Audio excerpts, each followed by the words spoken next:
الله معكم أحبائي. آخر تطورات الحرب بين روسيا وأوكرانيا حتى صباح الأول من أغسطس، واصل الجيش الروسي عمليات التقدم في جبهات مختلفة ومتعددة.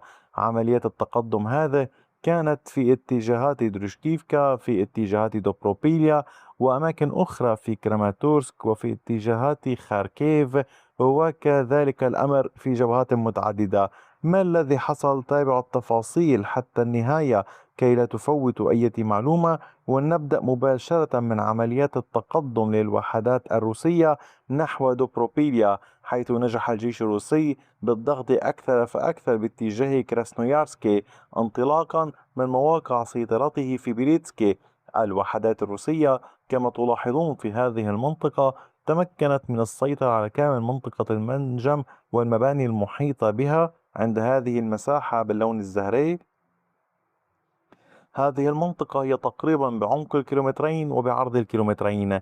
الجيش الروسي ضغط بشكل كبير في هذه الاتجاهات، ورغم أن المنطقة مرتفعة ومشرفة على هذا المكان ككل، إلا أنه في نهاية الأمر تمكن الجيش الروسي من السيطرة عليها. هذه العمليات أدت يعني يمكن قوله إلى حصول الجيش الروسي على مرتفع في هذه المنطقة يمكنه من الضغط أكثر فأكثر على هذه البلدات الموجودة هنا في هذا الاتجاه. الجيش الأوكراني الموجود في وسط هذه البلدات والمنطقة المحيطة يحاول قدر الإمكان يمكن قوله الدفاع لمنع الجيش الروسي من اقتحامها من عدة اتجاهات على طول المنطقة. هنا تحاول الوحدات الأوكرانية التصدي. اليوم الجيش الروسي بات موجودا من عدة اتجاهات نحو هذه البلدات، دون أن ننسى الضغط الروسي المتواصل على كامل المنطقة الموجودة هنا. يعني علينا مراقبة إن كان الأوكران سينجحون بإيقاف الجيش الروسي أم سيواصل الجيش الروسي تقدمهم. وفي الجهة المقابلة كانت الوحدات الروسية قد ضغطت أكثر نحو نوفوهريشني. هذا يمكن قول التقدم كان على كامل هذه المنطقة هنا باللون الزهري كما تشاهدون. نتحدث عن تقدم بلغ نحو كيلومترين تقريبا بعرض 1.66 كيلومتر. الجيش الروسي يواصل نشاطه في هذا الاتجاه بالتزامن مع عمليات ضغط أيضا مستمرة في الوسط. يعني في هذه المنطقة بعد أن كان قد سيطر على بوديانسكي، يحاول الجيش الروسي الدخول إلى هذه البلدات من الجهة الغربية والتقدم نحو بلدات إضافية. لذلك اليوم نحن أمام مشهد واسع جدا في هذه الجبهة. هذا المشهد يتمثل في ضغط روسي كبير باتجاه أنيفكا، باتجاه المنطقة هنا، وباتجاه هذه البلدات والجيب الأوكراني الموجود هنا، وباتجاه الوسط في هذه البلدات، وباتجاه الجهة الغربية لها. هذه المعركة ليست بالسهلة، ولكن في نفس الوقت كما لاحظتم في الأيام الماضية هذه العمليات سريعة للجيش الروسي تنفذها وحدات مختلفة من اللواء الخامس من قوات دونيتسك مع تشكيلات عسكرية روسية أخرى منتشرة في هذا القطاع ككل. هذه المنطقة هامة للغاية. في حال يعني وصل الجيش الروسي إلى الجهة الجنوبية لدوبروبيليا لن تكون الأمور بالسهلة. لذلك يعني نرى ونراقب إن كان الأوكران سينجحوا بالصمود في هذا القطاع في هذه البلدات. فيما يتعلق بالعمليات باتجاهات أخرى، واصل الجيش الروسي نشاطه نحو دروشكيفكا ويواصل توسيع السيطرة هنا في هذه المنطقة التي تقع شمال ميرنوغراد باتجاه دروشكيفكا. تمكن الجيش الروسي من السيطرة على كامل هذه المساحة. هذه المساحة باللون الزهري أمامكم هي بعمق 1.17 كيلومتر وبامتداد 3 كيلومترات ونصف. الجيش الروسي يسعى هنا إلى القيام بأمرين: الأول تأمين الطريق الموجود في هذا الاتجاه نحو دروشكيفكا. الأمر الآخر تأمين الطريق الأخرى التي كانت تربط جبهة شمال ميرنوغراد بجبهة كوستانتينيفكا. وهذه هي الطريق. لا تزال الوحدات الروسية تعمل في هذا القطاع تحاول التقدم للضغط على المجموعات الأوكرانية المنتشرة في هذا العمق إلى هذه الدرجة. هنا أعود وأقول لحضرتكم هناك أنهر في هذه المنطقة، يعني الجيش الروسي يحاول التحرك يعني نحوها والضغط على التشكيلات الأوكرانية لإجبارها على الانسحاب من هذه المنطقة ككل نحو خط دروشكيفكا. علينا مراقبة كيف سيتعامل الجيش الروسي مع كل هذا. أما فيما يتعلق بالعمليات باتجاه هنا دروشكيفكا من الجهة قسطنطينيفكا، الجيش الروسي استطاع التقدم والسيطرة على هذه المساحة.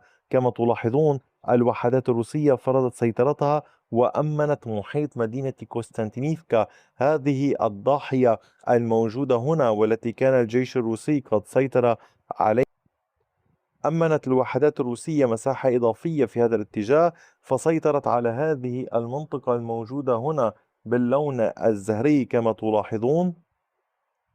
هذه المنطقة أمامكم هي بعمق 750 مترا بعرض 720 مترا. الوحدات الروسية لا تزال تواصل نشاطها للدخول إلى هاتين البلدتين. البلدة الأولى هنا أوسيكوفي، البلدة الثانية في هذا الاتجاه أوليكسييف ودروشكيفكا، يفصل بينهما نهر ونفس النهر الذي كان يفصل قسطنطينيفكا. تتحرك الوحدات الروسية وسط أليكسييفو دروشكيفكا وتحاول العمل في هذا الاتجاه نحو أوسيكوفي، وبالتالي نحن مشهد عمليات واسع يمتد إلى جبهة شازيفيار ولاحقا إلى كراماتورسك، حيث يتحرك الجيش الروسي على كامل خط المواجهة والاشتباك هنا بين الطرفين وصولا إلى دوبروبيليا، وبالتالي الأمر ليس بالسهل. تابعوا معي أحبائي، لا يزال لدينا تقدمات للجيش الروسي وسيطر على إحدى البلدات في هذا الاتجاه في كراماتورسك. كانت الوحدات الروسية قد فرضت سيطرتها على هذه المنطقة. نحن نتحدث عن هذه المساحة شرقي القناة وغربي القناة، ربطتها القوات الروسية ببعضها البعض، فرضوا سيطرتهم على كامل هذا النطاق باللون الزهري. نتحدث عن تقدم بعمق 3 كيلومترات تقريبا بعرض الكيلومترين. الوحدات الروسية لا تزال تواصل نشاطها. العمليات الروسية هنا هي في عدة اتجاهات.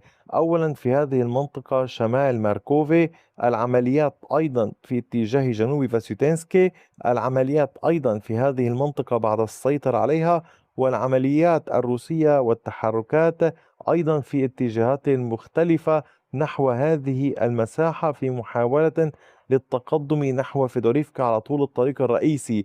الجيش الروسي يعني البعض كان قد سأل في وقت سابق ما حاله في جبهة كراماتورسك ككل. في اتجاه مدينة سلافيانسك الوحدات الروسية تزال تحاول شن بعض الهجمات والضغط أكثر لاستعادة ري أولكسندريفكا بشكل كامل والتقدم في هذه المنطقة ككل.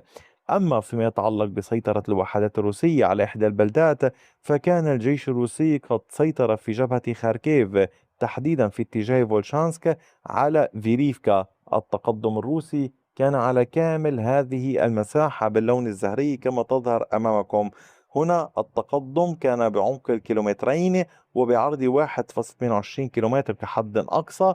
الوحدات الروسية حاليا تعمل على الضغط أكثر باتجاه باكشييفكا، وأيضا تحاول القوات الروسية العمل على التقدم على طول هذا الخط الطريق الرئيسي الموجود هنا والضغط على خط الإمداد وما خلفه للوحدات الأوكرانية المنتشرة في كامل هذه البقعة هنا ضمن الدائرة باللون الأصفر. هذا الضغط نفسه يساعد الجيش الروسي على الضغط على نطاق أكبر. يعني هنا يوجد نهر، تخيلوا لو تمكن الجيش الروسي من إغلاق المنطقة هنا ستصبح الإمدادات أصعب على الوحدات الأوكرانية المنتشرة في مناطق السيطرة وفي المناطق الرمادية داخل كامل هذه المساحة.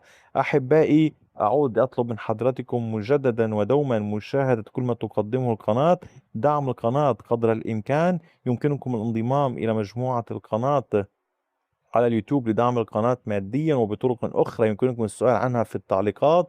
وشكرا على كامل وقتكم الثمين، وإلى اللقاء.